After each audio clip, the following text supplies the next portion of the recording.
за неоснователна.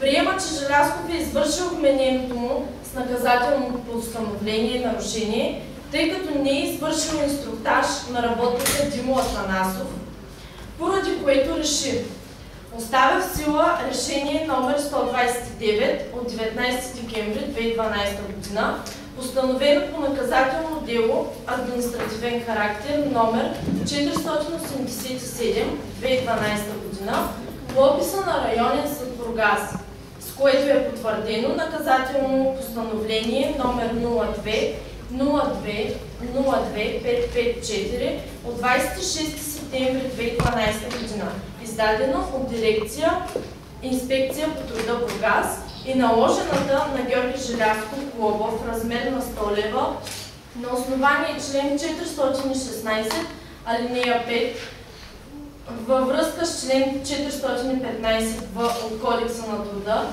за нарушение на член 3 във връзка с член 12 от наредба номер РД 072 от 16 декември 2009 за условията и реда за провеждане на периодично обучение и инструктаж на работниците и служителите по правила за осигуряване на здравословни и безопасни условия на труд.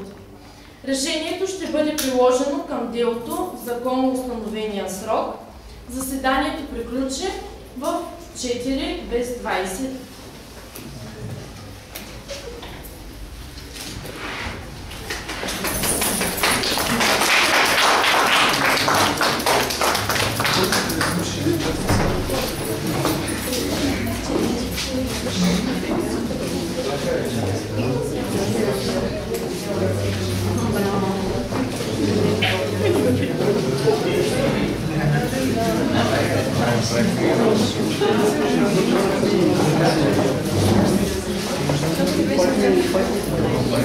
Thank you.